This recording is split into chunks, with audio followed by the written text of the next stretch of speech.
Some of you have asked to see a video about my bike that I've been riding around here. So here it is, and it's a Riese Müller,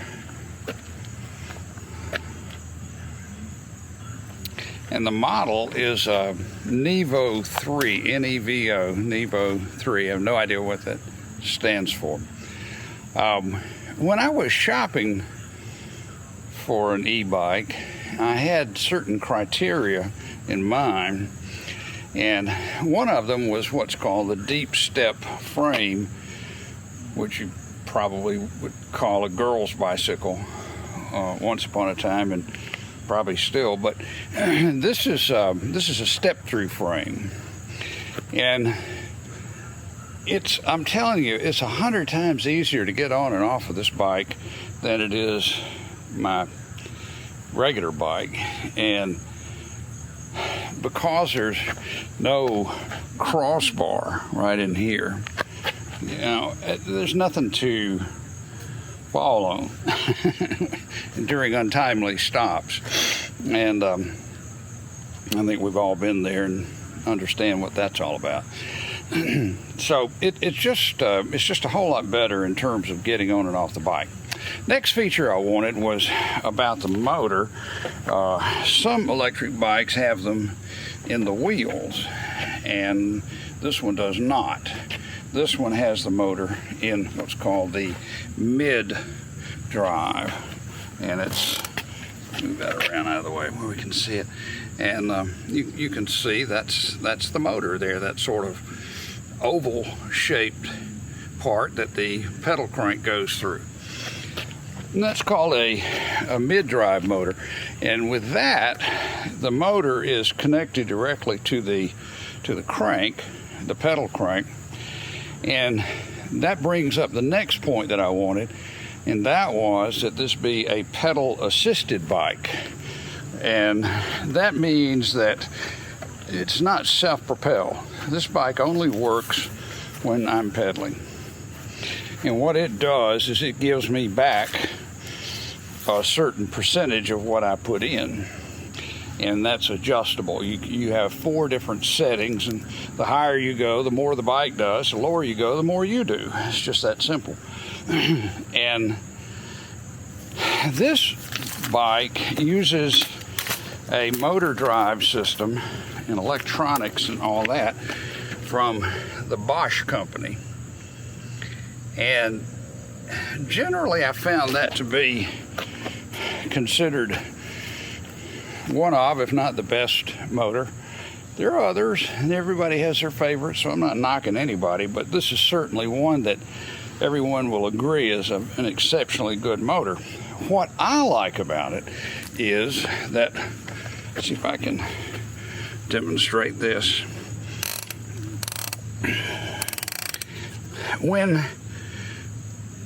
Well, get the camera there. When you press down on it with your foot, it generates a torque through here. That's on any bicycle. That's what cranks it. And there's a certain amount of torque or rotational force right through here. Well, this motor measures that exactly, and it does it 1,000 times a second. So it's really very, very much aware of exactly how much effort you're putting in so that it can match and do a very nice job of matching. So that was another criteria, was that it be a Bosch motor and it be a mid-drive. And the final, well, it may not be the final, but very important, back here at the back end, there's a lock hanging down there kind of in the way. But you'll notice that it doesn't have derailleur gears back here, a big cluster with a chain, and it jumps up and down and one thing after another. This uses a hub drive, specifically it's a company called Inviolo, and it is a continuous drive that you shift up here at the handlebar right here, and you turn this, and if you look at that little person there on the bicycle, when I turn it, he goes higher or he goes flatter. So if you're on flat ground, this gets you into a real high gear, overdrive even. You can go really fast, and right here as you get higher and higher, if you're getting in the hills, that gives you a lower gear and it makes it easier to pedal. Just like any other gear bike, except there are no gears in there. It's continuous. It's a smoothly continuous change. There are, I don't know, there are a few makers of these things. The most popular ones are made by Shimano, and those are true gear type. And I think they have a 5 and an 8 and maybe an 11, but it's uncommon. There is the Inviolo, which is very popular. There is the Creme de la Creme, the roll-off, which is a 14 gear electrically shifted job, but that would have added enough money to the cost of the bike, which was already high. That would have added enough to buy a heck of a lot of really good e-bikes, just that one thing. So I opted to go with the Inviolo, and I have not regretted it one iota. It has been wonderful.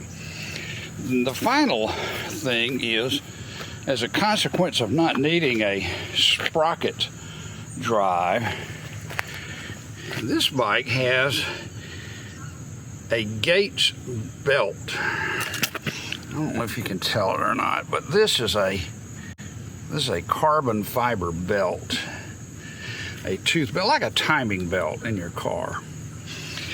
They've been using them on motorcycles for a long time. I think Harley Davidson started doing that 20 years ago, maybe, I don't know.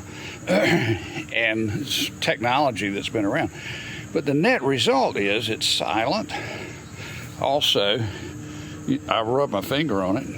You don't see any grease. It's clean. It won't get on your clothes. It doesn't require maintenance. It doesn't require cleaning and lubrication. Just everything in the world good about it. You cannot get that with the derailleur system because of the way the sprockets and the gear in the chain interacts. But on any of the rear hub types, that's becoming pretty much the norm. So my criteria then were to have a mid-drive step-through rear hub motor. Oh, and one last motor-driven bike. But the last thing was that it be a Class 3 bike, and that is a high speed. And to be honest, I didn't really want it so much for the higher speed. It's just that the motors that they use for those models tend to be a little torquier, have a little more oomph, and so I opted for that. It added some to the cost, but it wasn't that much. Well, here's the thing. Adding up all of those things on my want list, as far as I can tell, this is the only bike that meets all that. The closest competitor is a Gazelle made in Holland, and it's a wonderful bike and has every feature that I wanted except for the high speed. So, and the other thing was, it wasn't a hard decision because the Gazelle, nobody had them in stock. Maybe don't even now. The e-bikes, you know, things are just hard to get this day and time. In many cases, new cars and things with chips, and I don't know. And of course, these things have chips in them. It's got a computer up here on the handlebar. Let me turn that on. Come on. There we go. And it gives you a speed readout, and it has a GPS in it that records your trip and uploads it to a private place on the internet where you can keep a record of all your activity. And and today I rode it. I didn't go very far. I went almost 4.5 miles. I went to a grocery store that I've been wanting to go to, but was afraid to, and because there's a busy road. But it turned out, now that I've gotten a little more experience with traffic, It wasn't bad at all. You notice back here at the back, I think, it's got back lights. And those, I don't think I can demonstrate it because I can't reach that far, but when you squeeze your brakes, those light up a lot more, just like on a car. And up here at the front, got a pretty bright little headlight on there that helps people see you coming. So that's nice. It has disc brakes, like on your car.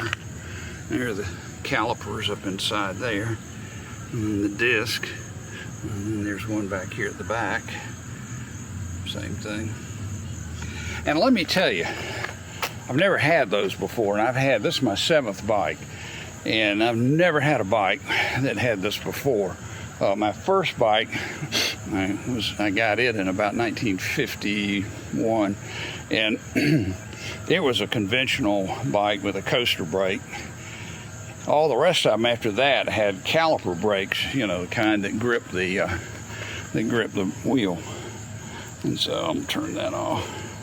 Goodbye. So this was new to me, and it's been a very pleasant surprise because they are unbelievably smooth. They don't make noise. They will stop you when you're going very fast, and they will stop you smoothly. It's very impressive. You probably have noticed the kickstand that's back here at the rear. Maybe wondering about that. See if I can demonstrate why that's a good thing. Let's go backwards here. If you've ever rolled a bicycle, and you know what happens when the crank gets around to about right there with a regular kickstand, it hits it, and that's the end of the game. So this is kind of clever. The battery is here inside the down tube, and you can charge it right there. Trying to stand it up a little bit straighter. This is part of the control mechanism.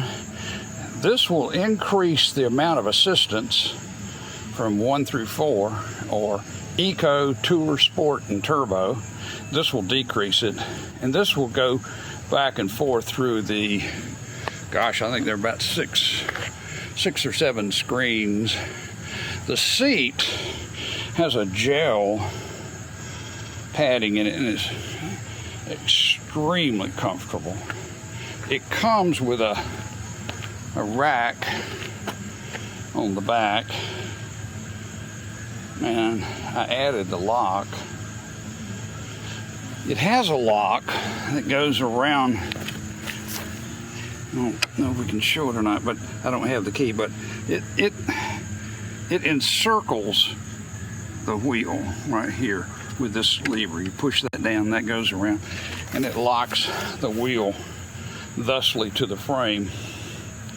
And there's another rack in the front, which that bag is sitting on. And what I like about this is, unlike most front racks, it's not attached to the handlebars. It's attached to the bike. And so as a consequence, it's more stable. And it is. I mean, it's not just fanciful thinking. It really is. The nicest feature about it is, believe it or not, that is very nice, because when you're riding along, the thing is just dead silent, and you're coming up behind some people walking, or a person walking, and you don't want to startle them as you go by. So when I'm off a little ways from them, I'll give it a ding ding, and they'll look back and say, "Oh, hi," smile, wave, you know, the whole bit. Oh, mirror. Got a great rear view mirror. And this thing right here is where my phone goes. Got a special little deal that it clips on and locks into place. I'm using it right here now as part of the recording setup. Got air shocks in the front, and they are marvelous. Marvelous, actually marvelous. They are, because I hit plenty of bumps, railroad tracks and so forth, and it's just incredible. It has also a thing here to it's an elastomer. I cannot push down on it, but maybe I can. No, I can't, not with one hand. And that absorbs shock that would otherwise bust your bottom. I added a pannier to the back and a bag to the front. I also purchased a couple of panniers that are huge that you can use. They just clip on and off. The panniers are easy to take on and off. And you can take them for grocery shopping and get a lot of groceries in there. So now that I've discovered how to get to Winn-Dixie, I mean, it's not like I don't have transportation, but I'm trying to do my bit for the world, and mostly for me. I'm telling you folks, they're couch potatoes, but I was a recliner taco. I just got to the point where I was living in my recliner. I wasn't getting up for anything. And all day I would sit there and watch TV and surf the net, and that is not a healthy lifestyle, and it was starting to take its toll. So, for my 75th birthday, I treated myself to an expensive bicycle. But in relative terms, how much is your health worth? And by having tasks like going to the grocery store, going to the drugstore, going to get a haircut, I mean, there's something almost every day that I can go to or do.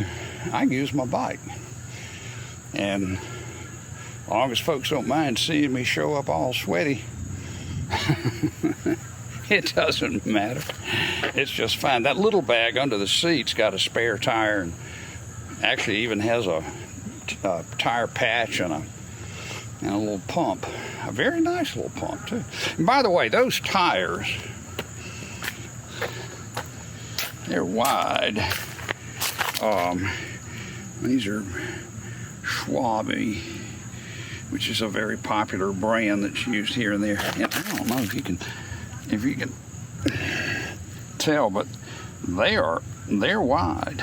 They're over 2 inches. I think 2.4 inches wide. And I'm here to tell you that makes a difference when you're riding on rougher surfaces.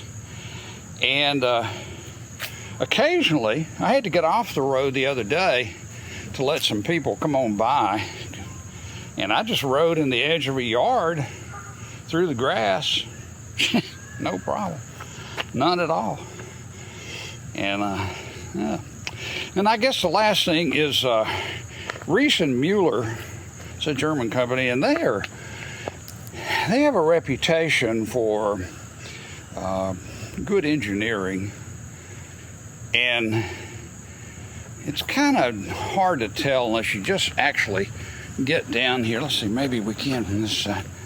Yeah, it's the same either way, but the way this frame is made, you know, on a bicycle, most of the time you would have a triangular bar going across, either flat across or at an angle that gives a triangle and a heck of a lot more support. But they have engineered that framework to be a very large tube, and it's incredibly strong the way it's designed. And I actually think that it's a one-piece extruded structure of some sort. I'm not sure how they make it, forge it or whatever. It's aluminum, but it is extremely strong and rated for people even bigger than I am. That would be Andre the Giant. I don't know. Anyway, no, I'm not that big, but I'm bigger than I ought to be. So there it is. Thank you for taking this little tour around my bicycle. The handlebar grips, I show you, those are kind of flat on the ends, and it really is comfortable for your hand. And these brakes, like I said, they're hydraulic, and it's super smooth. So next time we go riding, you'll know what we're riding on. Thank you for watching. Bye.